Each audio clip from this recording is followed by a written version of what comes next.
My name is Davis Wardwell. I'm 18 My years name's old. Lisa My name is Hannon. Noah Blunt. I'm the student pastor here Trio at Northside. Quinn. I'm actually Charlie's cousin. David Thomas, here with Charlie. Austin Gregory. Thank you for having My me. name is Donovan My name is Jones. Micah Aver. I'm a student at Lounge High All School. right. Well, Mr. Charlie, you're going to lead us out here tonight on your Young Minds podcast.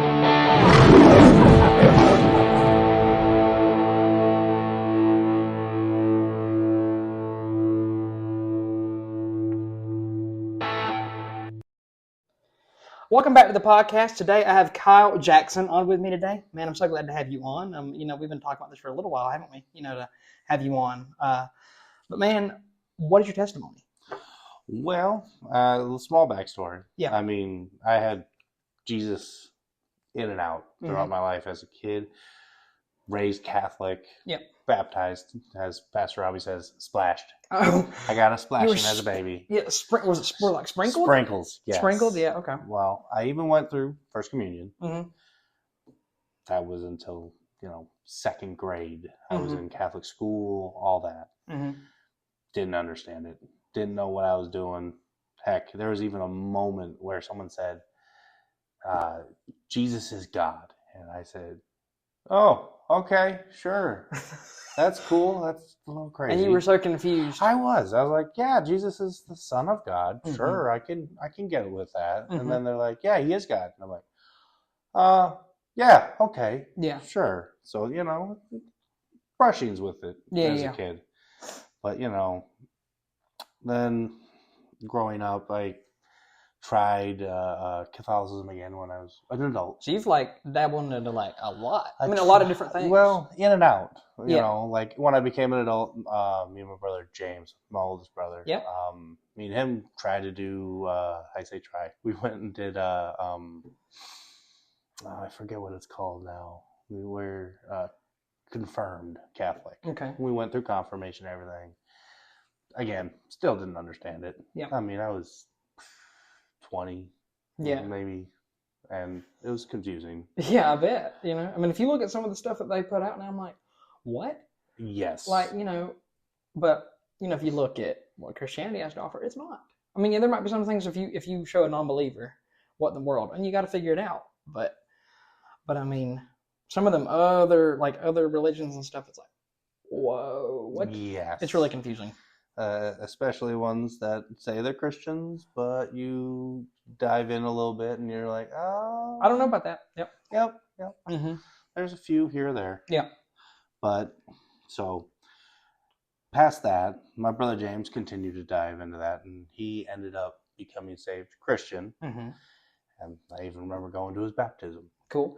I was in the church and I looked around and went, yeah, this isn't my scene. I remember vividly looking around going, I'm watching a guy tearing up during worship, and I say horribly, I'm laughing because I'm looking at him like, yeah, right. Well, I'm that guy now. Yeah. I'm the guy tearing up during worship and having a good time with it. Yeah. But, so James gets saved. Mm-hmm. Then shortly after, my parents get saved. Nice. And I'm like, all right. Then my little brother gets saved. Uh-huh. Me though, nope. I'm putting blinders up. And they're like, Kyle, come on, get the family in here. Come on. Yeah, well, I know they were because my mom was praying. She told me it later on. She goes, "I've been praying for you." Mm-hmm. Yeah. Well, it worked out. And it makes you go, how many people that she might have told to pray for you? Because it's never just the family. There's always people like, please pray for so and so. Right? Yeah. Because I've done that. I'm like, please pray for so-and-so in my family or whatever. Oh, I've done it too. I've reached out like, all right, I need my prayer warriors. I need my strong prayer warriors. My mother being one for sure. Man, when I went on a trip, we were told, I think it was the Savannah mission trip, we were told to make a group of prayer warriors, right? Mm-hmm. And I think I was the only one that did it, but I kept them updated on what we were doing. I said, pray for this because we're going door to door or this and that. Oh, yes. And they were on it. And it didn't matter if I was up at 5:15, they were getting a text in the morning. Wake up. Oh, I know what I'm doing right away in the morning. That's right. Yeah. Yeah. Well, funny how life works. Mm-hmm. My parents and all them trying to pray for me to get saved. Yep. I happened to run into a girl. Okay. Yeah. Yes. Okay. First relationship I had as an adult. Yep. And I fell head over heels. I mean, I made her my whole world. I was devoted. I put her in the place that Jesus should be in our lives. That kind of whole world. Yeah. Well, she's like, all right, you want to go to church with me? I'm like, yeah, of course I will. Yeah. Go with her aunt and uncle, hanging out, and still have the blinders up. I'm not there for Jesus. I'm there because she wants me there. Yeah. And I mean, you're not the first case of that at all. No, you're not. It's not a bad thing to invite people for that. It takes time. It does. Yeah. Well, reality sometimes hurts. Yeah. And she dumps me. Crushes me. And I mean, you could look at it like puppy love crush, but it hit me like 5 stages of grief crush. Yeah. Like I feel like I went through all 5 of them. It was bad. I ended up, going to the bar, drinking my sadness away. I mean, I was 24. I mean, you barely started life yet. Like, yeah. Well, yeah. Looking back now, yeah, you're right. Back at that time, though, I'm like, I've lived. This world's terrible, And funny enough, I kept going to church. She stopped going, but I kept going. Even with her aunt and uncle, and they encouraged me and whatnot. But that time was a little rough for me. Like I remember vividly. One time, I had drank so much on a Saturday night. Yeah. That by the time I got to church Sunday morning, I was still buzzed. It was one of those. Yeah. Yeah. I got you. And I'm not sure when it was, but one day I thought, Lord, I think I'm going to take the blinders off this time. What could happen? What could happen? I didn't make it to the sermon. It was in worship. I was in tears. One sentence. I don't remember the song. I don't remember who sang it. Yeah. God loves you. That's all it took. It was profound. I'm like, I felt unloved. I felt unworthy. I felt no one's ever going to appreciate me or love me ever again. But guess what? God loves you. That's right. He loves you so much. He couldn't stop loving you. That's good. Yep. Unconditional. And by the end of that service, man, my hands were up. I'm like, yes, sir, please. And I prayed the sinner's prayer. The people you were laughing at, I became one. You became one of those people right in that moment. Yes, I did. That's cool. I was in tears. It was a good day. Yeah, that's really, really cool. So, out of all the churches you could have went to here in Valdosta, you landed on Northside. I did. How? Well, trying to make it a short story. Yeah. But we moved down during COVID.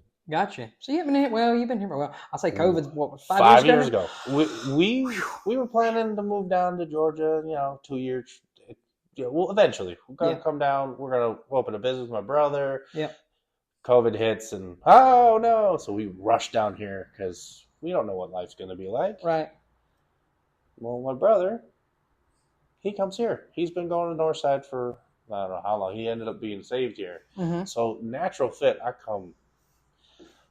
fell in love. Yeah. I'm going to tell you what, like, even during COVID, which was kind of an awkward time with people coming, not coming, watching online. Yeah. Even then, I love this church.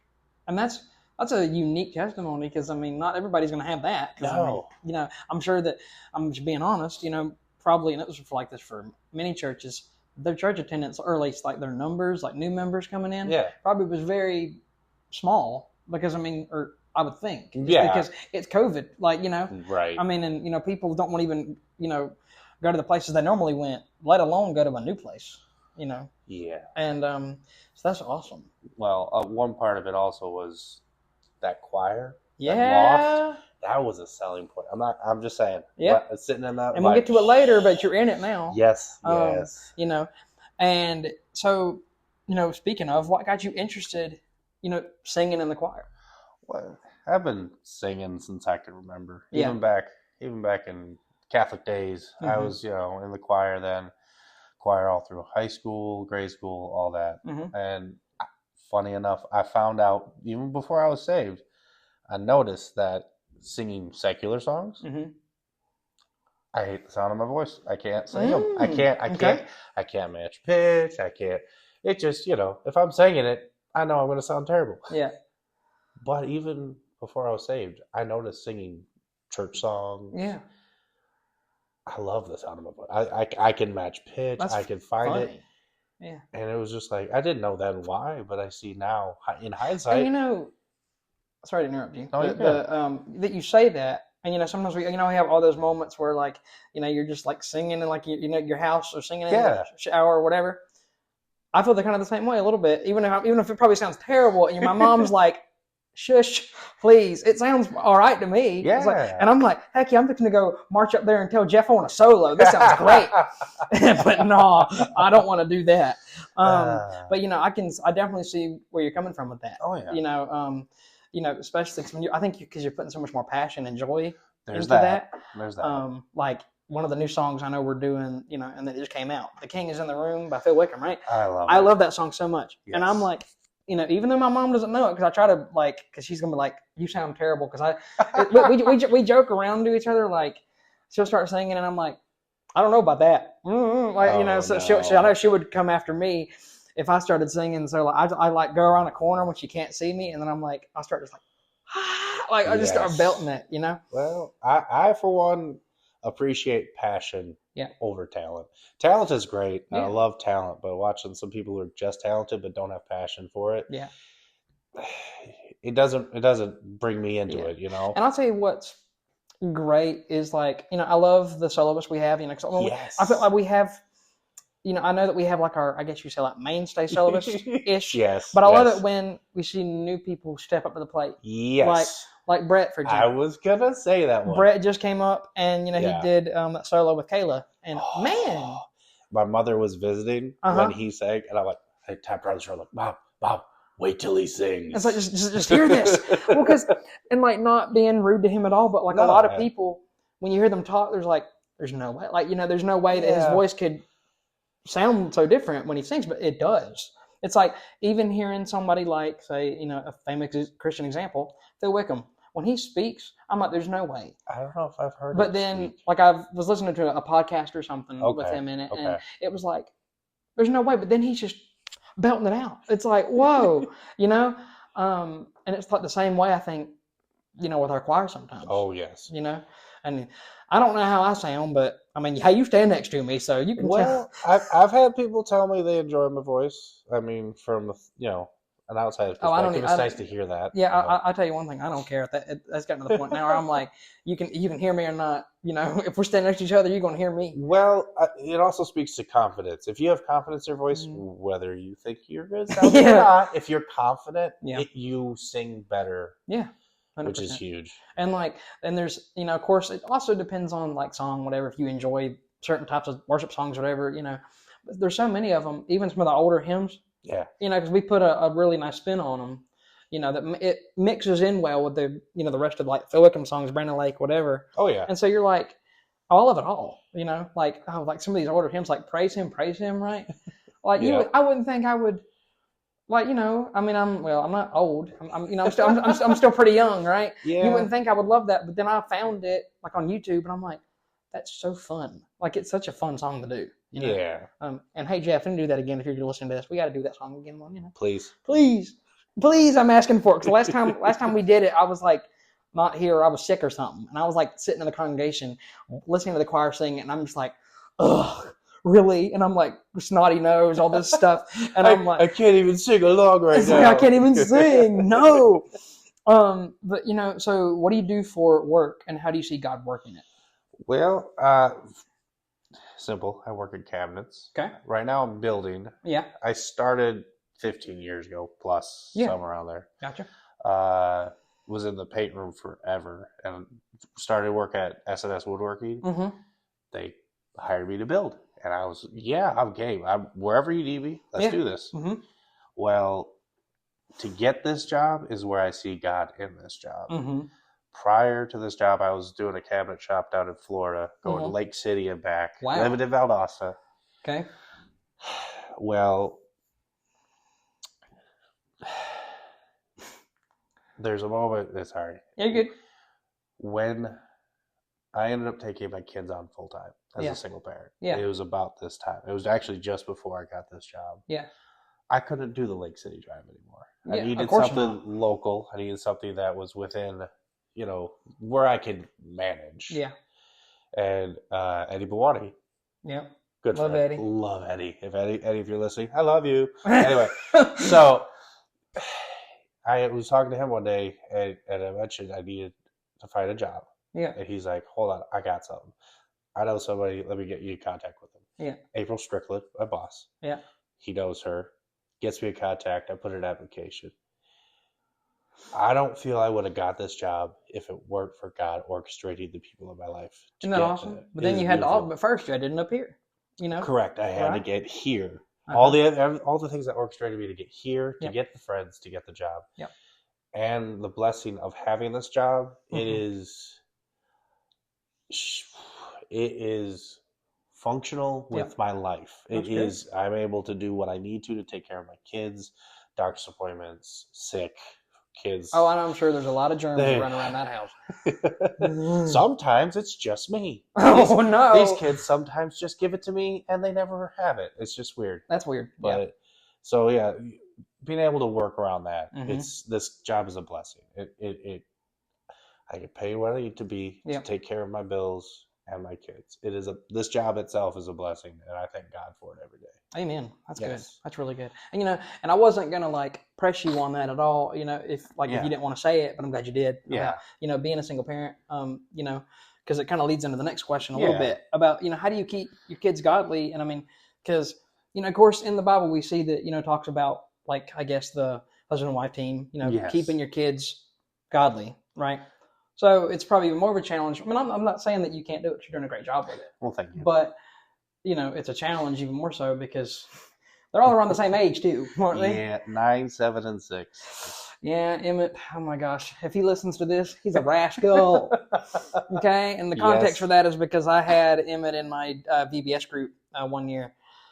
That kid, he thought he got a fun thrill out of flat tiring me. Yes. He liked to flat tire me, and I'm like, man, I'm a trip hazard. I'll fall on you, dog. That was a phase. Yes. Don't do that. But it was so funny too, because I remember during that time, because I didn't exactly know, I knew you related to all the Jacksons here. I knew you were. I just did, but I didn't, but I wasn't sure how. Right? Yeah. I knew you were, but I didn't know. I wasn't sure how. But I remember seeing on I think the emergency contact sheet. I think Jeremiah was on. You weren't. Jeremiah was. And so I remember I was like, okay, well I messaged Kyle because I know him, but here I am thinking that Jeremiah was, you weren't you weren't the father in my mind. I thought Jeremiah was because it's his emergency contact. Yeah. And so then I'm like, oh, hey, by the way, he left his cup or whatever. Tell Jeremiah that. That's why I said that in the message. Oh, okay. And I was like, wait a minute. No. And then I figured out later, I was like, why did I say it like that? I didn't even realize it didn't click in my brain but it should have because you're the one that's always coming in with those kids. Yeah. So I'm like, he's just being a really fun uncle or something. I don't know. You never know. And for some reason, it took me at least a couple months to realize all of you guys were related in some way, even though you all look similar. Yeah. All of you. And in fact, I would get, he's, James. I bet you and James mixed up because of the beard. Funny story about that, just a little bit. Yeah. When James and his family moved down, I would get mixed up with him. I bet. And honestly, people come like, hey, James, how's it going? How's your golf game? And I just go, it's going great. They're sweet, whatever. Yeah. And then I go up to James later and be like, oh, so-and-so says, how's your golf game? I told him you're doing good. I hope that's true. Yeah. And I remember the other, it was years ago now, but at one point he asked me about True Play, right? Maybe talking about it, maybe doing some adverts on it or whatever on here. And at first I was like, wait, was that him or was that, who asked me?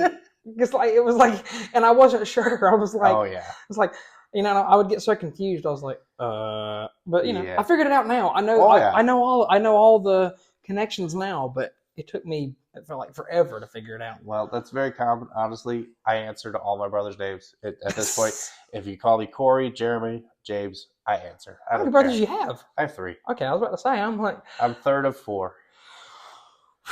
Oh yeah, That's a lot. Oh my mother gosh. is a saint. I'll tell you what. But yeah, keeping your kids godly. Yes. What's the best way that you found to do that? I mean, of course, keeping them in church. Yes. For you, Crucial is I don't miss church unless I have to. Like if there's a sickness, if there's of course if I say I go on vacation, like I take the kids to see family up in Minnesota. But like unless someone's sick or in the hospital, I don't miss church. I don't like to. And there's no excuse now. You got online. I'm kidding. No, honestly, speaking of online, my daughter got saved a year and a half ago. Was it through an online service? We were watching online at home.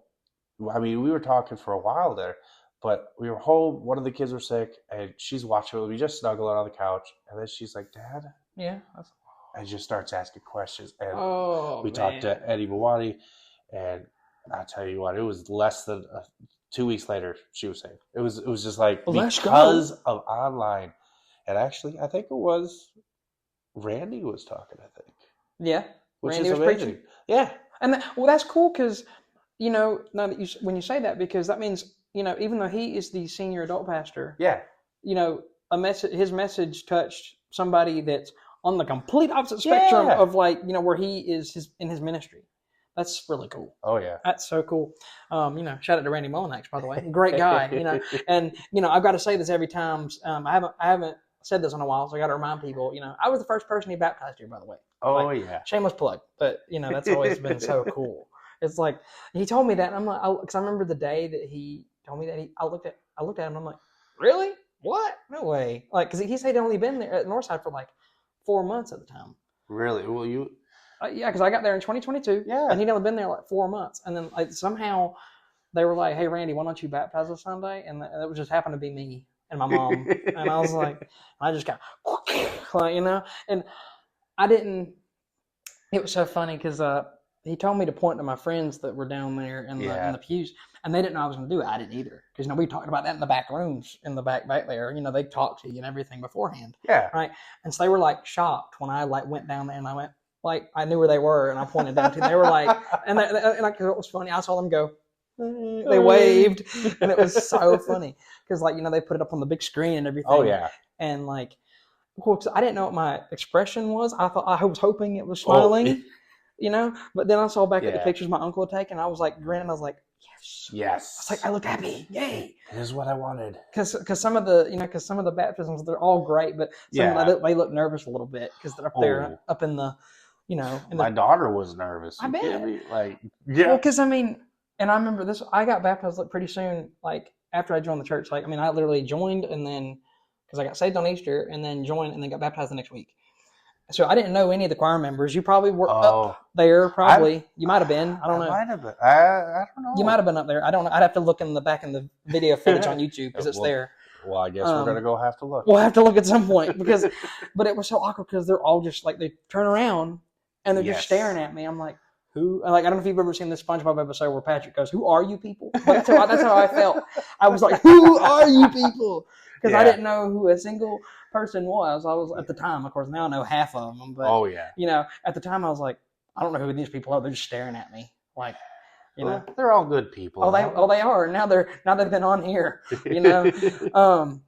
But and I can just imagine just how the Sunday mornings are. When you load up to go to church. Actually, are they pretty good? They're not hectic. Well, recently life has become a little more easy, a little routine, a little bit. Early days, I mean, there are days where it's I feel like I repeat myself 1,000 times. Of course, just to get a shoe on one foot. I just when just before we came in here, get out of the car. Get out of the car. Oh yes. Oh, yep. You got to witness that. That's my life. Yeah. Well, I mean, that's a part of it, Oh yeah. And hey, just wait till you get to the teenage stage. You know what? If God could slow down time and just hold that off a little bit longer, that'd be fantastic. I've got parents that tell me just wait, and I've witnessed it in person, and I'm like, yeah. And they're all. Here's the thing, though. And they're all around the same age, so so it's gonna be boom, boom, boom. It ain't gonna be okay, I've got time to prepare. I know how they're gonna act. No. And the bad thing is, each of them is probably gonna act like somewhat they're going to do something different, and They are. so you won't be prepared. And it'll be like, whoa, you know. Yeah. And you probably have already seen that because they're different kids. They are. They're. Well, funny enough, they are me as a child. Like I look back and see some bit of them from my childhood. Who's the most like you? I mean, of course, I would say probably Emmett. I was about to say I'm biased. I think Emmett's probably the. I think. Well, I say that because he's like, well, they're all emotional. I was a very emotional child. So they're all very much me. If you ask my family, I mean, any of my family listen to this, they're going to be laughing. I'm glad I didn't, but like now that you tell me that, I'm so glad I didn't do nothing to like make him upset. I would have felt so bad. Like, oh my gosh. Okay, I'm in the middle of it, so when they cry, it doesn't affect me as much. Yeah, but I mean, I'm there comforting them there, but I'm just like, these tears will end soon. It's fine. Yeah, but as like a VBS helper, I'd be like, oh, what do I do now? Like I'd be like, can we have a note over here, please? Like, you know, because like even though they consider 18 as an adult, I'm not no adult yet. Like I don't feel like one. Like legally, yes, you know, yes. They say 18 to 25 is the biggest change you have. Like, you know, you'll change drastically between 18 and 25. I would agree because I don't, you know, I still don't like. I mean, yeah, I'm still young, whatever. I don't feel like an adult. Like, I mean, yeah. I don't feel like an adult. I'm 35. And never change. All right, please. No, never. Please don't. But you know, when it comes to young people or youth today, do you see hope, or are you worried about the future? A little bit of both. I mean, for different reasons. Like I look around. I'm around kids because of my kids. Yeah. I see kids out in the world at their school playgrounds and stuff, and I'm a little worried. Of course. I mean, I see my parenting not the same as everyone else's. Like my kids don't have tablets, no cell phones. I am very what people would call strict. You know what I would call that? That's old school. Right. And I mean, even when I was little, we had some like when I was growing up, like when I was real little, technology was like kind of coming in. Like so, it was like so I wasn't. So I still went outside. Oh yeah. But I also knew what an iPod was. You know. So it was like knowing an iPod as a child. That's weird. Like, but I didn't have one. Right. Like I didn't have one yet, but I was obsessed with it because my uncle had one. Oh. And I remember he had a tow mater case like for cars. Yes. And I remember one day I got an iPod and I stole that case from him. I said, like, I didn't steal it. He gave it to me. But like, I was like, I was so, I wanted it so bad. He's like, here, you can have it. And I was like, oh, yay. I was so happy, you know, like, because I was obsessed with that thing. Oh, yes. But yeah, I was a part of that generation that was like, I was coming in, but we still went outside. And so, yeah, I mean. I wish that was more often. You have to be careful with technology use because we talk about that a lot on this podcast alone. Yes. And I'm guilty of it. I mean, heck, I am on my phone more than I need to be. But, I mean, any adult can say that. Yeah. Like, this thing can be addictive. And if it's addictive for me. Oh, just imagine what it could be. Just imagine. Yeah. Yeah. But, no, I'll see kids, their parents or grandparents will hand them cell phones and just go play. Go do whatever. Mm-hmm. We're like, we're at a playground. They should be playing on the playground. Amen. Yeah. So, in that aspect, I'm a little worried just Burn that because energy off. Yeah. Kids should be kids. Right. But then there is the flip side. Yeah. Northside? Yeah, with the youth, the college, the preschool, and Woo! the kids ministries. Yeah. Well, I was thinking about college. I'm like, yeah, technically that's youth for me. I mean, in some churches, like they don't, you know, youth is youth, and they put like, and it's massive. It's an umbrella of all of it. But no, I mean, see, like sitting in church Sunday morning, I look over, I see that college group over there, and it makes me so happy. I know, right? It brings joy every time I look over there. They're saying some of us are scattered with our parents. Some, like sometimes, me, because I'm not over in there. I will look back at, there's Charlie. Okay. Yeah, because I'm sitting pretty much right behind you. I'm a crowd watcher. I don't know. Too. Some people might see me, but I like to see a little sideways, and every now and then I just kind of like gander. Well, you have to because you know Emmett's gonna be under the seat. Yes, that boy. If he's in service with me, he's under the seat every time. I can contest. I stopped fighting it. At first, it was get up here, stop it, no. And I'm like, he's quiet. Yeah, I said the same thing by the end of the week. I was like, his dad will come get him. It'll be all right. Yeah, I know where he is. Yep.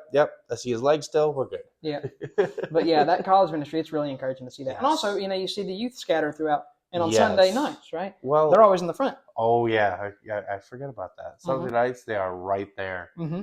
But speaking of the youth, I actually got the privilege of going up Wednesday night, and see the youth with Pastor Noah. Cool. It is so encouraging. That is awesome. I know, right? I loved it. Like, I'm sitting there going, I need notes. Where's my notebook? No, I need it. for real. Like, it is a full on. It is not just, all right, kids, come together. No, it is a full on sermon. These kids are involved. Yeah. It is so encouraging. And and this is nothing against Will at all, because I love Will, but I tell you, I did not want to leave the student ministry. I did not want to leave. I didn't want to leave. I mean, and not just because like the friendships I'd made and everything, but because of that, because I knew like what I was getting. And I mean, it was good, I don't know. When I see Will preaching, dude, I go like, I'm coming. Yeah, I'm coming exactly. to watch it. And I was like, and I think partly too was the because there's so many people that went off. I'm like, why'd you go off? You left me. Like, it's like, I get what God's calling you to go somewhere else, but you left me, gosh. You left your boy. You left me. But you got to be ready and willing to go wherever God takes you. That's right. Yeah. Even the other people, wherever God takes them to. And I struggle with people leaving me too. Me too. So yeah. But yeah, 100%. All of our ministries that involve, preschool to college, all the ministries are great, but especially those specific ones are crazy, crazy in a good way, because God's working in them. Yes, they are. Well, I'm involved in kids ministry too, because I'm at kids church. Yeah. Pastor Corey. And that area, I love it there too. Like the first time I was there, Eddie brought me in. I'm sitting there with these kids, and if you have anything to pray about, come up. And these kids, I'm like, oh yeah, I'll pray with you. What do you want? And it's like, oh, it's going to be their puppy tripped on a rock or something. And they come in with these prayers, and you're in tears going, okay, I gotta pray about that. Okay, straight face. We got this. Yeah. It's some hard stuff. Like, I was sold day one. I had a kid come up to me and talk to me about their food and like worried about whether it was a kid actually like, oh, Dad didn't give me Pop-Tart. I don't know. But like these kids, they come up heartfelt. And when they come up to pray with you, you listen. Oh, yeah, you do. Hey, sometimes I listen to those kids more than I listen to adults. All right? I'm kidding. Well, I do too, but that's just because I hang out with three of them all the time. But, 100%. And, Miss Judy with the preschool ministry, raising those kids up to go into the kids ministry. Yes. She does a wonderful job, she doing does. that. Every chance I get, I go up and give her a big old hug. And I say, thank you. I know. Thank you. Because, I'll tell you this, and this is my personal opinion. I feel like she doesn't get enough. Her and Corey, but especially Miss Judy, she don't get enough recognition because with all the kids that they watch during Bible conferences and all that. And, I'm just being, because transparent, she's told me this. They don't get paid for that. Like for that part. That's not their hours. And so they're not getting paid for that. And so, they're watching your kids. And if we bring another church in, they got to watch their kids too. So just keep that in mind. Like, not that she doesn't want to do that, but, she's doing a lot for Northside, and her, Miss Angie and Corey, they're busting it, to make sure that your kids are in a safe and fun environment. That's not something you can. Because I know a lot of people, they are worried about leaving their kids with people. Because, why wouldn't you be? Hey, I'm right there with them. Right. But, yeah, I promise you, that they're taken care of in this ministry. Oh, yes. 100%. But what advice would you give to someone who's struggling to navigate this world in a biblical way? See, that was a tough one, wasn't it? That was tough, but, it was tough to explain the idea of it. Yeah. First, the comparison game. Stop comparing yourself to the people in this world. That's huge. Because you're like, oh, I'm not succeeding like these people. Are you not? Are you really? And like, stop. You compared to you. You compared to Christ and how you are walking with Christ in your life. Bingo. Yep. Now, one of the verses that I like to go back to, Deuteronomy 31:6. Mm-hmm. Be strong and courageous. Do not be afraid or terrified because of them. For the Lord your God goes with you. He will never leave you nor forsake you. I love that verse. That's a good one. It is. Oh, I got goosebumps right now. Like every time I read that, it's just it's encouraging. Like you have Christ with you, no matter what. Yep. And no matter where. No matter where. Go on a mission trip, he's still with you. Yes. I feel like sometimes. I haven't been on a mission trip yet. Yeah. Well, hey, I just went to Savannah, and that was, and, I know this is off topic, but sometimes I feel like when we talk about mission trips, people think, oh, I've got to go 4,000 miles away. No. You can start right in your backyard. Actually. And go to, go to the mall or go to wherever. Or go just a few hours away and go to some of the cities that that aren't filled with Christ, which Savannah is, I think, the least Christ-centered city. Like it's got the least amount of people that are saved in it. That's what I've heard. And so there's a church plant that we went over there. Yeah. And I mean, and also, you talk about, people saying they have culture shock, like going to another country and then seeing all that stuff. And of course you do. It's a totally different way of living.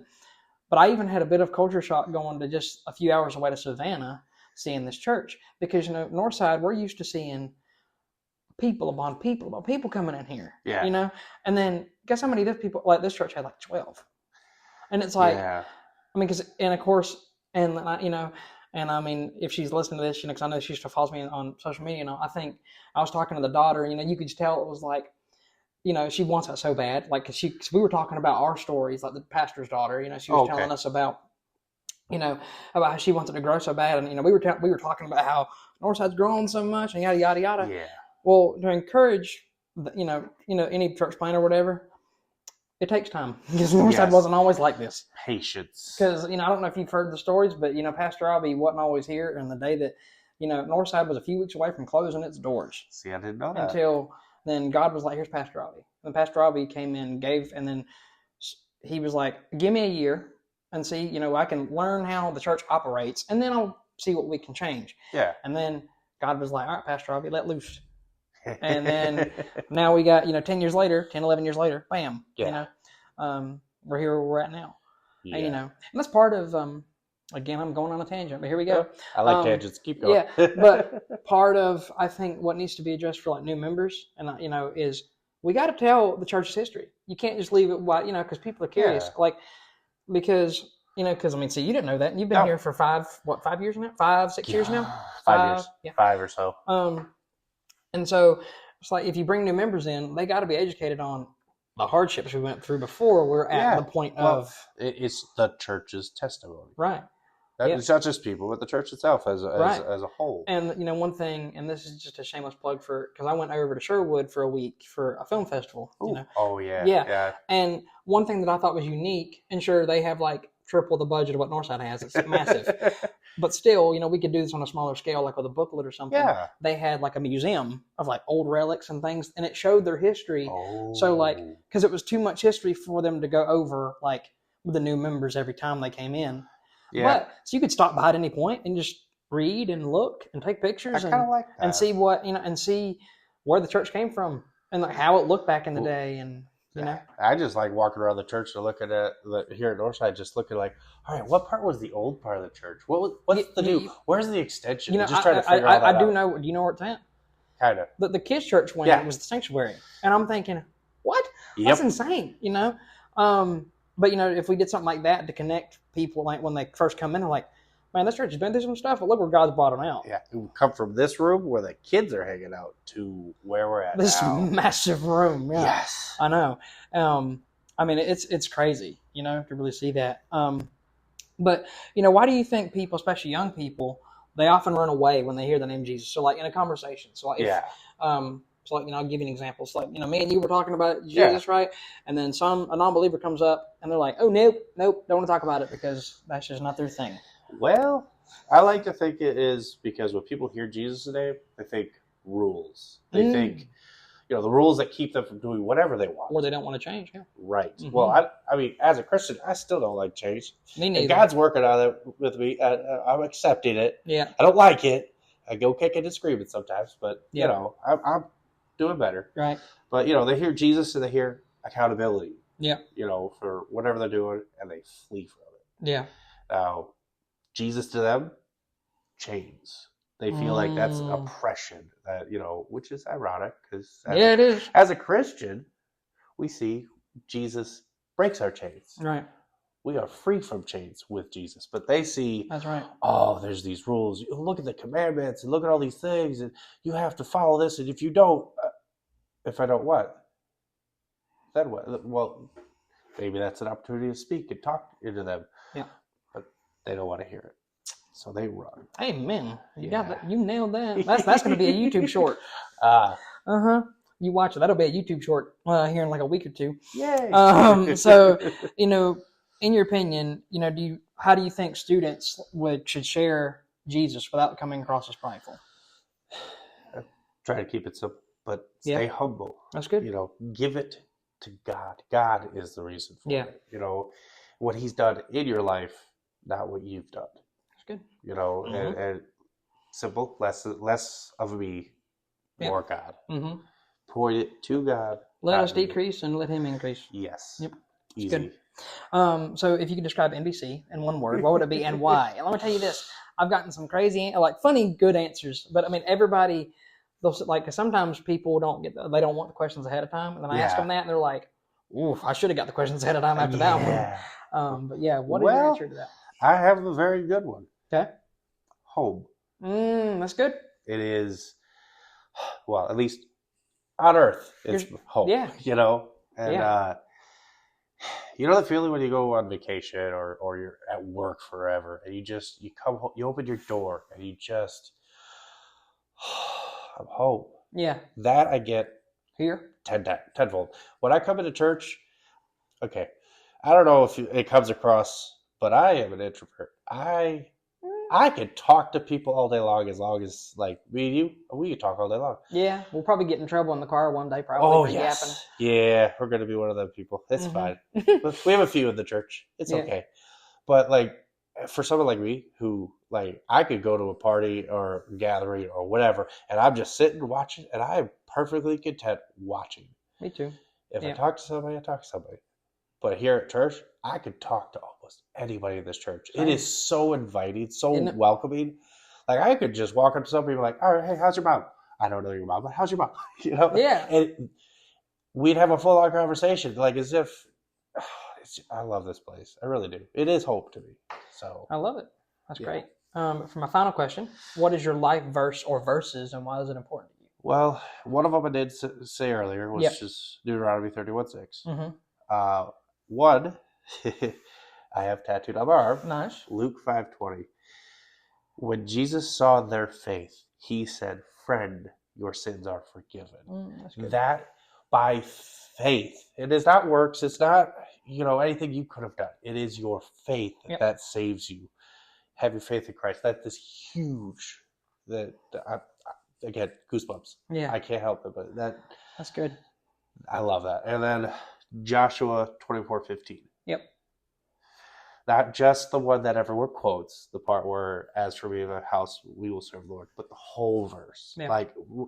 Talking about, if it seems evil to you to serve the Lord, choose for yourself. You choose for yourself. It is your choice. It speaks to the free will that God gives us. Mm-hmm.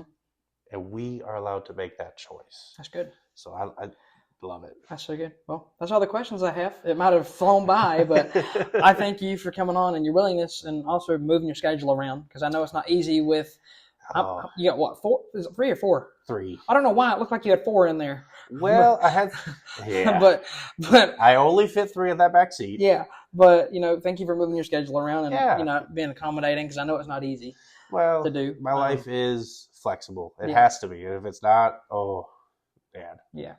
Well, again, I appreciate it. And if for anybody listening, if you haven't subscribed to the YouTube yet, please do.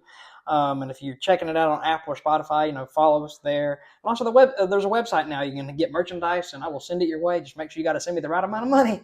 So we can continue to grow the ministry. And it's not, for me, but, just continue to grow that ministry. But again, thank you so much for coming on. And I can't wait to see what God does with it. Yeah, thank you for having me. Of course. With another episode of the Young Minds Podcast coming to a close, I just want to remind you that you are never alone and faith is action. So let's get out there.